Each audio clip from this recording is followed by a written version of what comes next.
हे संसार, हे जगत, सद्गुरु भगवान की कृपा से भगवत शरणागत होते ही अनन्य भाव से श्री राम नाम का आश्रय लेते ही तेरे यथार्थ स्वरूप का मुझे बोध हो गया। हे संसार, तेरे यथार्थ स्वरूप का मुझे बोध हो गया। यथार्थ स्वरूप का बोध होने का मतलब है कि अब तेरा सारा भेद खुल गया है, तेरा भंडा फोड़ हो गया, तेरा कपट छल, तेरी धोखाधड़ी धोखेबाजी सब समझ में आ गई।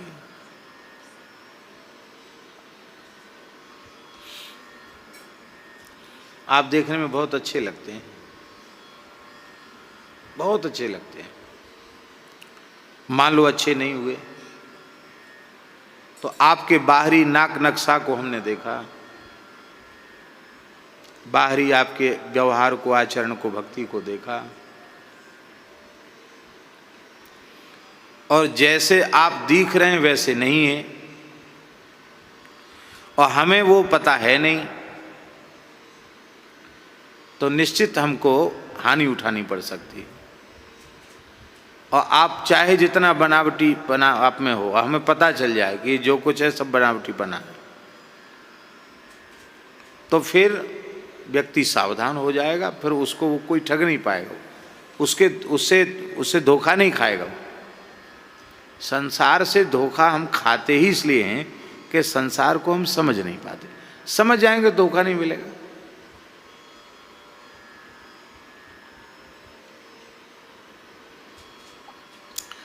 जहां धोखा ही धोखा है वहां से सच्चाई कहां से मिलेगी?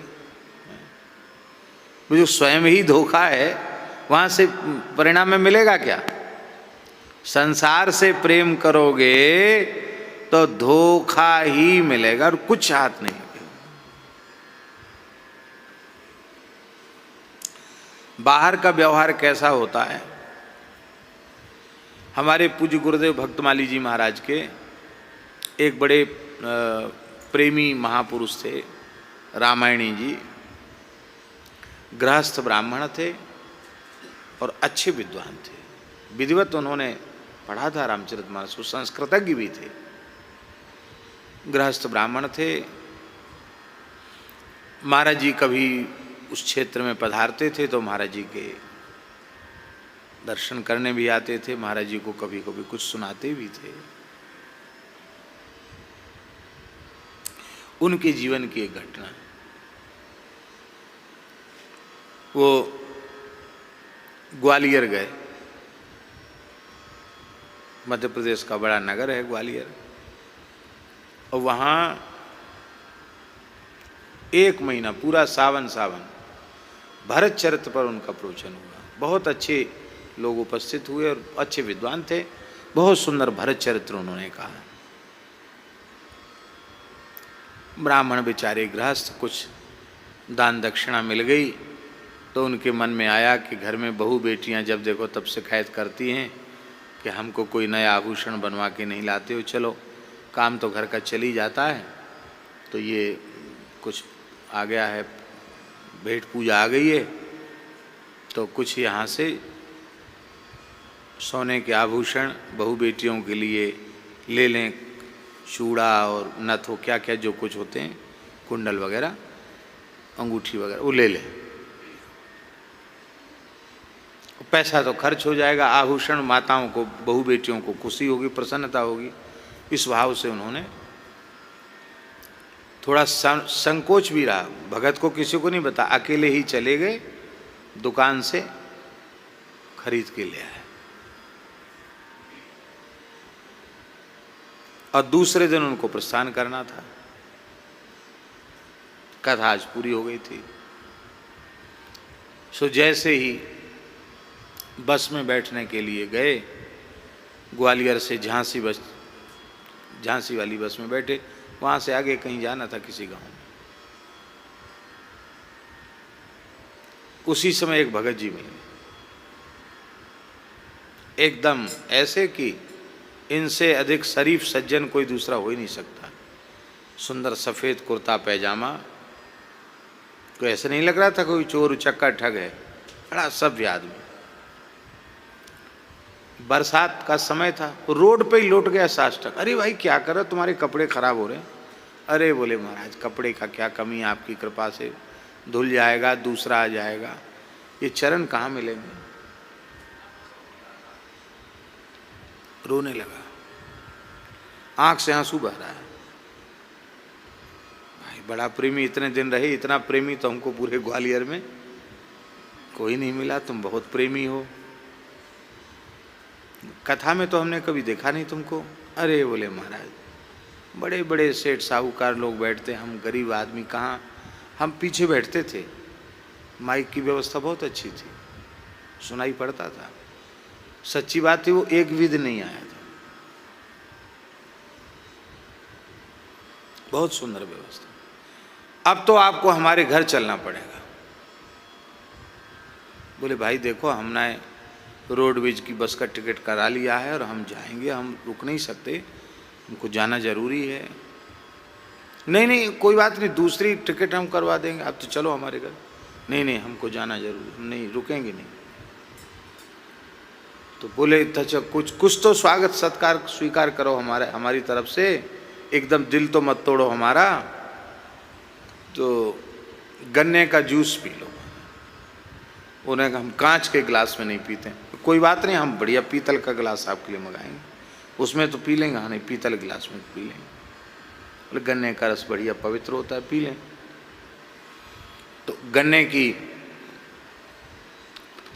रस जहाँ बनता था उस दुकान पर, बस यही दुकान है चलो। उनका थैला पंडित जी का हाथ में दिया।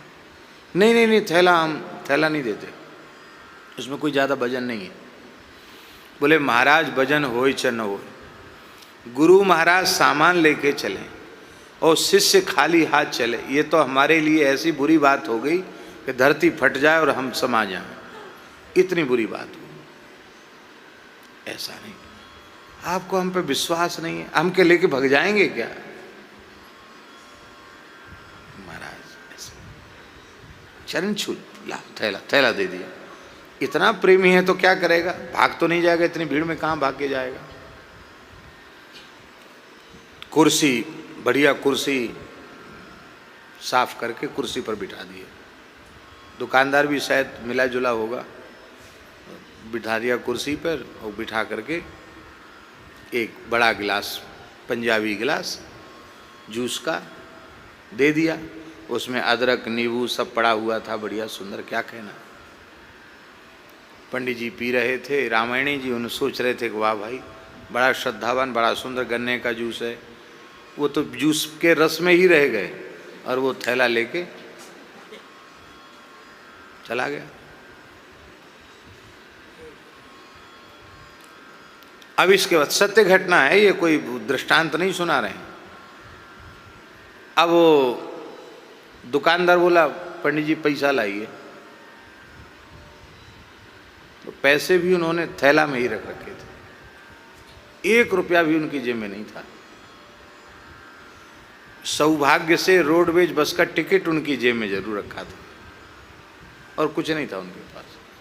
संध्या गायत्री जपमाला और सब पूजा पाठ, बड़ा थैला था, उसी में सब ही था, सब कुछ उसी में ही था।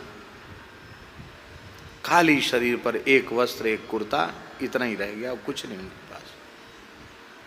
वो दुकानदार हल्ला मचाए, बोले पंडित जी पैसे लाओ।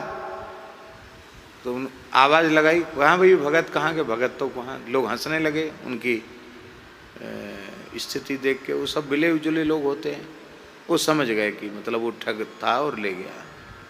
उन्होंने कहा भाई देखो बेइज्जती तो मत करो, क्योंकि हम 1 महीना यहाँ रहे हैं, कोई आके देख लेगा तो वो भी बड़ी लज्जाजनक बात होगी। आप ऐसा मत करो, आप हल्ला गुल्ला मत मचाओ। अब हमारे पास केवल धोती कुर्ता शेष है, तो तुम कहो तो हम अपनी धोती उतार दें और कुर्ता भी उतार के दे दें, पर हल्ला मत मचाओ।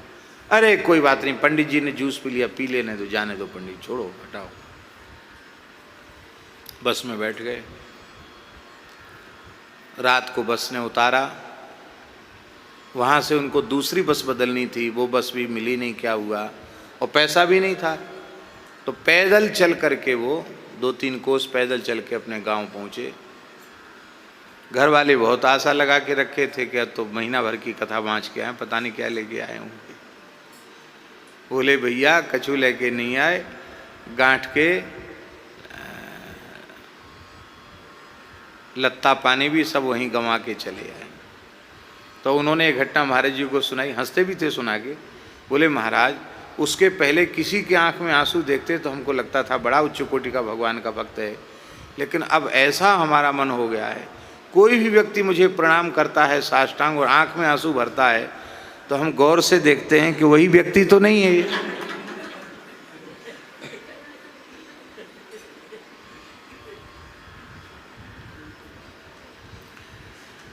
देखिए मान लो ये पता हो चल जाता कि ये ठग है तो पंडित जी ठगाई में आते। यह बोध होने पर कि ये ठग है फिर ठगाई में नहीं आते। जब तक संसार के यथार्थ स्वरूप का बोध नहीं होता है तभी तक हम ठगे जाते हैं बार बार। जब इसके यथार्थ स्वरूप का बोध हो जाता है फिर हम ठगाई में नहीं आते हैं।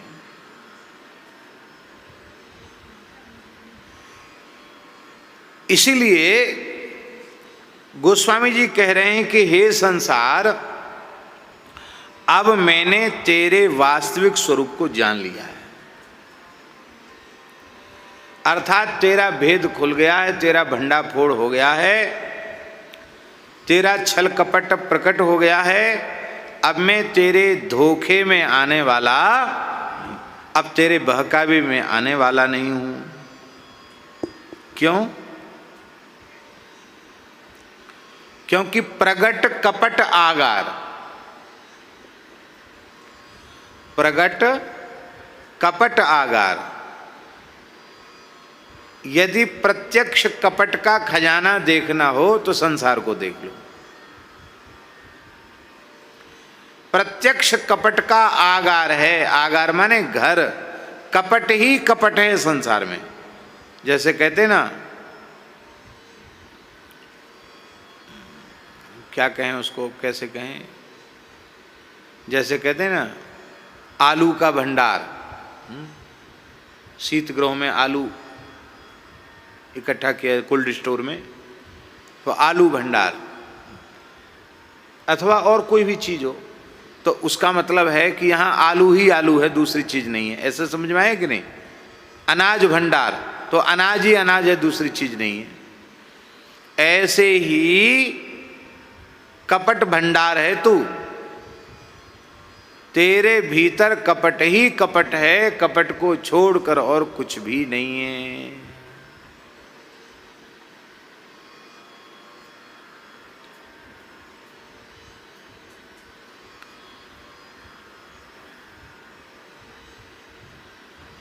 जब तक संसार से संबंध रहे, बहुत ध्यान से सुने ये बात, जब तक संसार से संबंध रहेगा तब तक आप निष्कपट नहीं हो पाओगे,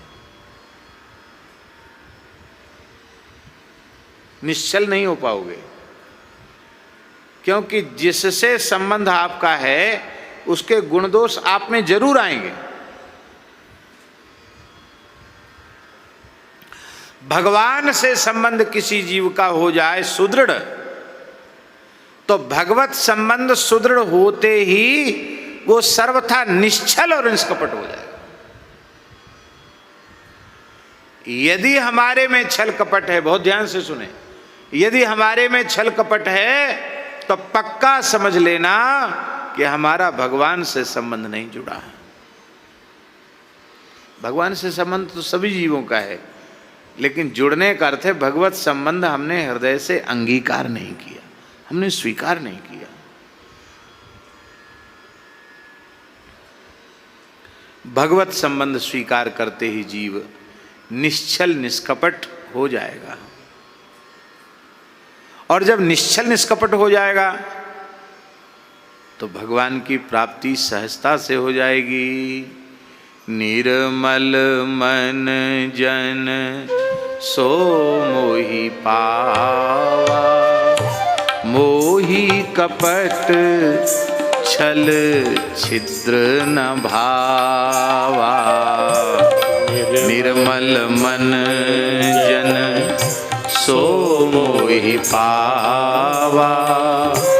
मोहि कपट छल छिद्र न भावा, तजि मद मोह कपट छल नाना। तजि मद मोह कपट छल नाना, करऊं सद्य तेहि साधु समाना। करऊं सद्य तेहि साधु समाना।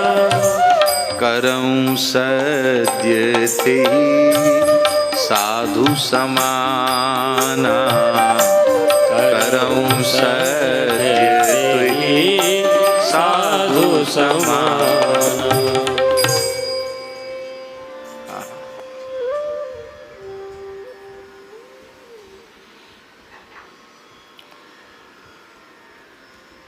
संसार का बोध होते ही संसार नहीं रह जाएगा।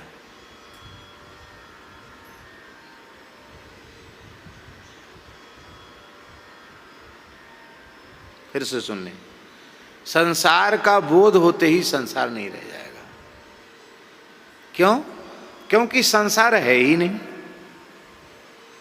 जड़ चेतन जग जीव जत, सकल राममय जानी। बंदऊं तिनके पद कमल, सदा जोरि जुग पान।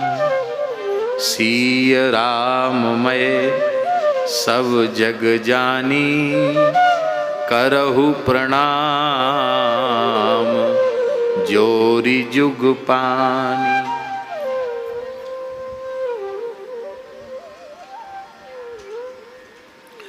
हरिरेव जगत, हरिरेव जगत, जगदेव हरि। हरि तो जगतो नहीं भिन्न तनु। वैष्णव सिद्धांत में चेतन जीव को और अचेतन प्रकृति माने संसार, इन दोनों को परब्रह्म परमात्मा का स्वरूप माना गया, शरीर माना गया। क्या माना गया? चेतन अचेतन भगवान का शरीर है और भगवान शरीरी है। वैष्णव विशिष्टाद्वैत दर्शन में तो बोले फिर जीवगत प्रकृतिगत दोष भगवान में व्याप्त होने चाहिए। बोले नहीं होंगे। क्यों? जैसे शरीरगत दोष आत्मा में व्याप्त नहीं होते, ऐसे ही जीवगत प्रकृतिगत दोष भी परमात्मा नहीं है। भगवान सच्चिदानंद स्वरूप हैं। जो त्यों काल एक रस रही, इसलिए का भी अभाव कभी नहीं होता है। ध्यान में ही बात, जब हम जीव और प्रकृति को परमात्मा के शरीर के रूप में देखेंगे और उसके अंतर्यामी रूप में परमात्मा का सर्वत्र दर्शन करेंगे, तो फिर हमें कहीं भी कोई संकट आने वाला, अविद्या माया का क्लेश आने वाला नहीं। इसी को कहते ब्रह्मात्मक सृष्टि। ये सारी सृष्टि ब्रह्मात्मक है। ये कपड़ा है, इस कपड़े में धागे के अलावा और क्या है? आड़े तिरछे सबके सब धागे ही धागे हैं। ऐसे ही ओतप प्रोतम पटवज्जत्र विश्वम, सारा विश्व भगवान में ओतप प्रोत है, कपड़े में धागे की तरह। और इस तत्व का बोध होते ही जब हम देह दृष्टि नहीं रखेंगे, जब हम केवल परमात्मा की दृष्टि रखेंगे, ध्यान में आई बात, जीवात्मा न देवता है, न दैत्य है, न मनुष्य है, न कीट पतंग पशु पक्षी है, भूत प्रेत भी नहीं है, कुछ भी नहीं है। जीवात्मा केवल भगवान का अंश है। इसलिए कर्मानुसार जीवात्मा भिन्न भिन्न शरीरों को ग्रहण करता है, पर भिन्न भिन्न शरीरों को फलभोग के लिए ग्रहण करते हुए भी उसके स्वरूप में परिवर्तन नहीं होता। ऐसा थोड़ी कि स्त्री के शरीर में जीवात्मा अलग हो, पुरुष के शरीर में जीवात्मा अलग हो। एक ऐसा मजहब भी है जो स्त्री को निर्जीव मानता है, उसमें चेतना ही नहीं मानता है, ऐसा भी मजहब है।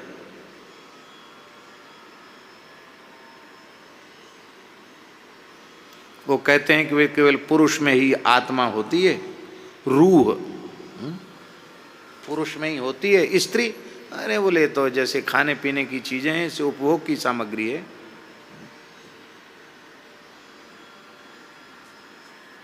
ऐसा भी एक मजहब है,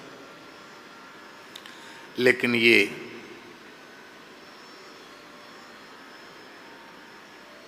ठीक नहीं है, क्योंकि यहां स्थूल दृष्टि है, शास्त्रानुकूल नहीं है, सम्मत नहीं है, तर्क संगत नहीं है, विचार संगत नहीं है।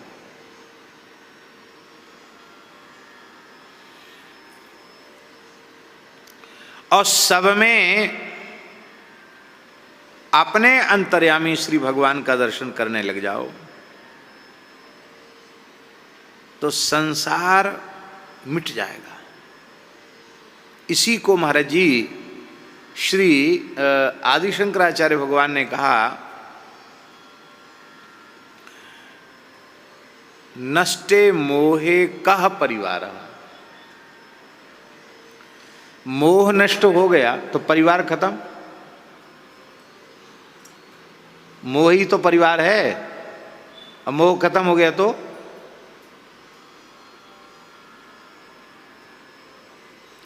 इस कोरोना में तमाम लोग असमय में चले गए, मर गए, लेकिन जिनसे आपका संबंध था किसी भी प्रकार से, उनके मरने की तो पीड़ा आपको हुई, और बाकी पूरे विश्व में कितने लोग मरे उसकी पीड़ा हुई आपको? क्यों नहीं हुई? क्योंकि उनके प्रति आपका मोह नहीं था। जिसके प्रति मोह ममता थी उसके मरने का दुख हुआ, और जिससे मोह ममता नहीं वो चाहे मरे हाँ एक संवेदना तो अरे बड़ा बुरा हुआ इतने लोग मर गए, इतना तो कह देते हैं लोग। टीवी भी देखते रहते हैं, अखबार भी पढ़ते रहते हैं, चाय भी पीते रहते हैं, और संवेदना भी व्यक्त करते रहते हैं, उसमें हंसी ठिठोली भी करते रहते हैं। आपको उसके उस घटना का कोई प्रभाव आपके चित्त पर नहीं पड़ा, क्योंकि आपका वहाँ मोह नहीं है। ऐसे ही परिवार में मोह समाप्त हो जाए तो हम कर्तव्य का पालन भले ही करेंगे कर्तव्य बुद्धि से, पर उसके सुख से भी हम प्रभावित नहीं होंगे और उसके दुख से भी हम प्रभावित नहीं होंगे। सुख दुख के झमेले से मुक्त हो जाएंगे। नष्टे मोहे कह परिवार और ज्ञाते तत्वे कह संसार। तत्व का ज्ञान होने पर संसार नहीं रह जाएगा, क्योंकि फिर एक सर्वांतर्यामी परमात्मा पर दृष्टि टिक जाएगी। मलुकदास जी महाराज का एक पद है, बड़ा विलक्षण पद है, सबकी समझ में आने वाली चीज नहीं है, ऊंची चीज है, पर एक प्रार्थना करें कि आप अच्छी प्रकार से समझ लेना। इस पद में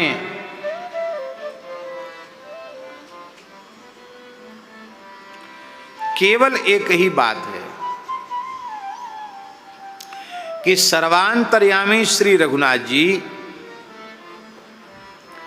मेरे अंतर्यामी हैं इसलिए सबके भी अंतर्यामी, और सबके अंतर्यामी हैं इसलिए मेरे भी अंतर्यामी हैं।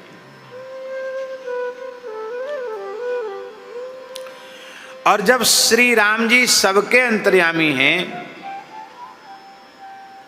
तो सब राम जी के हैं, और उन अंतर्यामी के संबंध से, शरीर संबंध से नहीं, भगवत संबंध से, अंतर्यामी राम जी के संबंध से सभी जीव जंतु मुझे प्रिय लगते हैं, क्योंकि सभी जीव जंतुओं में मुझे अपने सर्वांतर्यामी राम जी ही दिखाई पड़ते हैं। तीनों लोग हमारे श्री रघुनाथ जी की माया अर्थात सत्य प्रकृति के कार्य हैं। हमारे प्रभु की जो परिच्छिन्नता है उसको कोई कहीं से नहीं जान सकता, क्योंकि वे सर्वथा अपरिच्छिन्न हैं।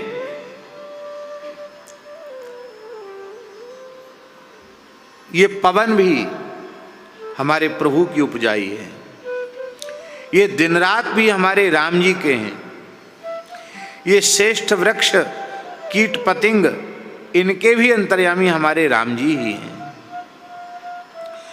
दुर्गा के नियामक राम जी हैं, गंगा के नियामक राम जी हैं, मुल्ला काजी तीर्थ व्रत सबके मूल श्री राम जी ही हैं। सब में राम जी प्रतिष्ठित हैं। पंडितों के प्रेरक भी राम जी हैं, साधारण मनुष्यों के प्रेरक भी राम जी हैं, कृपण के अंतर्यामी भी राम जी हैं, त्यागी के अंतर्यामी भी राम, माने कृपण में भी राम जी को देखना, त्यागी में भी राम जी को देखना। देवता के भी अंतर्यामी वही हैं, दानवों के भी अंतर्यामी वही हैं। बोले फिर अलग अलग क्यों? बोले ये केवल शरीरों का भेद तुम्हारी दृष्टि में समाया हुआ है, इसलिए शरीर भेद से भेद है, वस्तुतः तत्व की दृष्टि से भेद नहीं है। इसलिए जिसकी जैसी दृष्टि उसे परमार्थ तत्व की अनुभूति उसी प्रकार की होती है। ऐसा ही भाव है पूरा, पूरे पद का। बड़ा प्यारा पद है।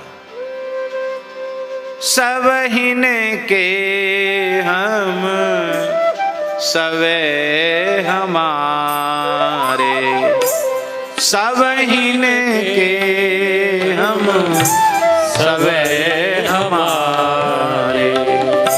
यही है मैं तो ही अब जानो संसार, संसार के स्वरूप का यथार्थ बोध। सबहिन के हम सवे हमारे, सबहिन के हम सवे हमारे। जीव जंतु मोहि लगे प्यारे, जीव जंतु मोहि लगे प्यारे। तीनों लोक हमारी माया, तीनों लोग गाइए हमारी माया, हमारे राम जी का। तीनों लोक हमारी माया, तीनों लोग हमारी माया। अंत कतहूँ से को नहीं लाया, अंत कतहूँ से कोई नहीं लाया। सबहिन के हम सवे हमारे, सबहिन के हम सबहे हमारे। छत्तीस पवन हमारी जात, छत्तीस पवन हमारी जान। हम ही दिन अरु हम ही रात, हम ही दिन हम ही रात, हम ही तरुवर कीट पतिंगा, हम ही तरोवर कीट पतंगा। हम ही दुर्गा हम ही गंगा, हम ही दुर्गा हम ही गंगा। हम ही मुल्ला हम ही काजी, हम ही मुल्ला हम ही काजी। तीरथ बरत हमारी बाजी, तीरथ बरत हमारी बाजी। हम ही पंडित हम ही बैरागी, हम ही पंडित हम ही बैरागी। हम ही सूम हम ही हैं त्यागी, हम ही सोन हम ही हैं त्यागी। हम ही देव और हम ही दानो, हम ही देव और हम ही दानव। भावे जाको जैसा मानो, भावे जाको जैसा मान। हम ही चोर हम ही बटमार, हम ही चोर हम ही बटवार। हम ऊंचे चढ़ी करें पुकार, हम ऊंचे चढ़ी करें पुकार। हम ही महावत हम ही हाथी, हम ही महावत हम ही हाथी। हम ही पाप पुण्य के साथी, हम ही पाप पुण्य के साथी। हम ही अश्व हम ही असवार, हम ही अश्व हम ही असवार। हम ही दास हम ही सरदार, हम ही दास हम ही सरदार। हम ही सूरज हम ही चंदा, हम ही सूरज हम ही चंदा। हम ही भय नंद के नंदा, हम ही भय नंद के नंदा। हम ही दशरथ हम ही राम, हम ही दशरथ, हम ही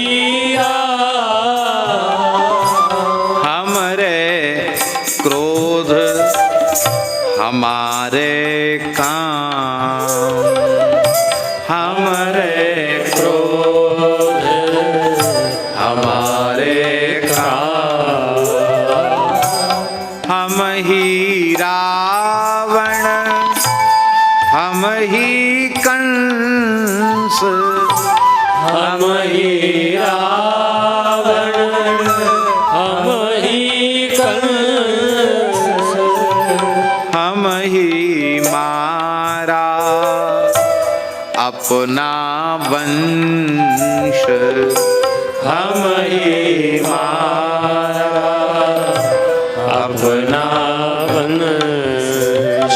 हम ब्रह्मास्मि तो बहुत कहने वाले होंगे, पर हम ही रावण, हम ही कंस हैं?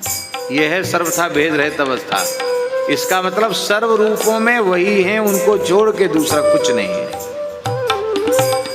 हम ही जियावे, हम ही मारे, हम ही जियावे, हम ही मारे, हम ही बोरे, हम ही तारे, हम ही बोरे, हम ही तारे, आहा जहाँ तहाँ सब ज्योति हमारी, जहाँ तहाँ सब ज्योति हमारी, हम ही पुरुष, हम ही हैं नारी, हम ही पुरुष, हम ही हैं नारी। अब अंतिम इस पद का उपसंहार बहुत जोरदार है। कहते इस प्रकार से समस्त प्राणियों में भेद रहित होकर के समान रूप से परमात्मा का दर्शन करने वाला जो साधक है, वही सच्चा भक्त है, वही सच्चा ज्ञानी है।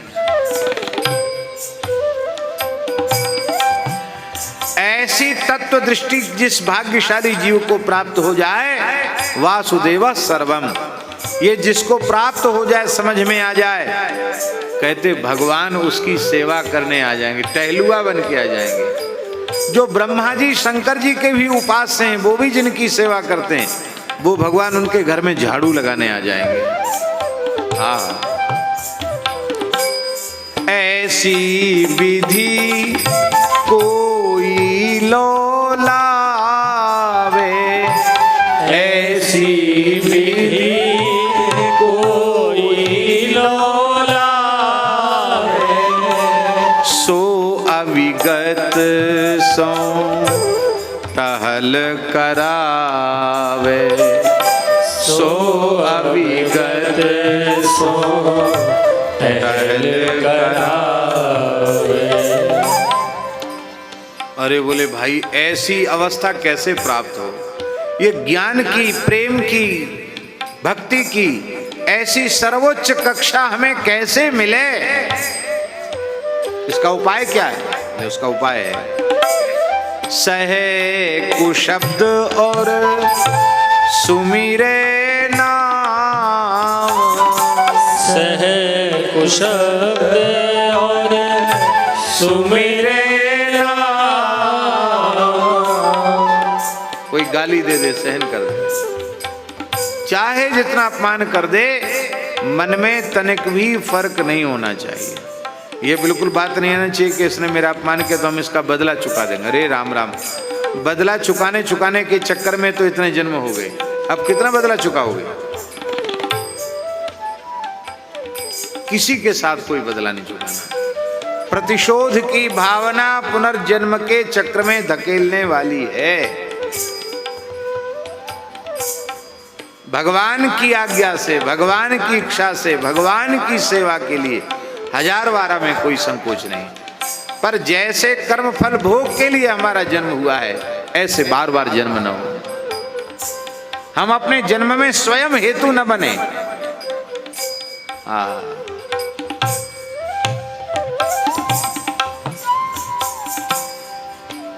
भगवान को पाना चाहते हैं? बोले हाँ पाना चाहते हैं। एकदम घूर बन जाओ। घूर, घूर जानते हैं? घूरा, घूरा जानते हैं ना? नहीं। कचड़ा करकट झाड़ बुहार करके जिस ढेर पर फेंकते उसको क्या कहते हैं? हैं? नहीं, जहां जिस स्थान पर फेंकते उसको क्या कहते हैं? घूरा बोलते हैं ना। वही तो हम बोल रहे हैं, घूरा बन जाओ।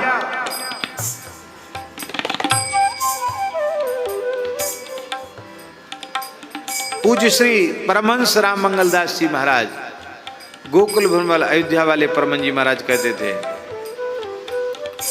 कोई 1000 गाली दे उफ मत करो, 1000 जूता माले उफ मत बोलो। ऐसी सहनशीलता को धारण करो, मन में भी पीड़ा नहीं होनी चाहिए। ऐसा हो जाए राम जी मिल जाएंगे। जो प्यार करते हैं अपमान को, वह प्राप्त कर लेते हैं भगवान को। एक भगवत प्राप्त सिद्ध संत की वाणी, सहन कर लो। श्री चैतन्य महाप्रभु जी ने तो यहां तक कहा, सन्मानं कलयाति घोर गरलम नीचापमानम सुधा। कोई तुम्हारा सम्मान करे तो समझो विष पिला रहा, अपमान करे तो समझो अमृत पिला रहा।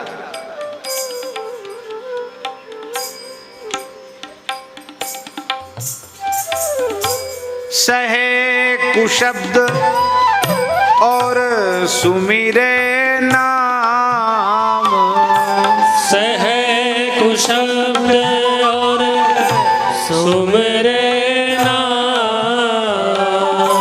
सब जग देखे एक भाव, सब जग देखे एक भाव।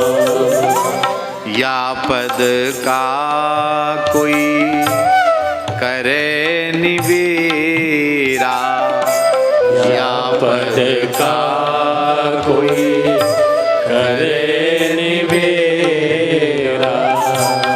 कह मलूक में ताकर चेरा, कह मलूक में ताकर चेरा।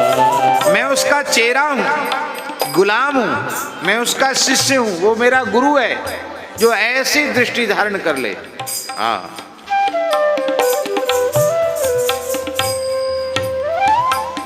सब हिने के हम सबे हमारे, सब इनके हम सब हमारे।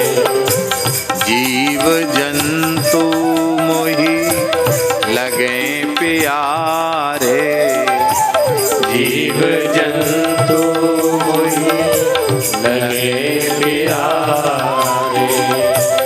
मैं तो ही अब जान्यो संसार, मैं तो ही अब जान्यो संसार। मैं तो ही अब जान्यो संसार। मैं तो ही अब जानो संसार।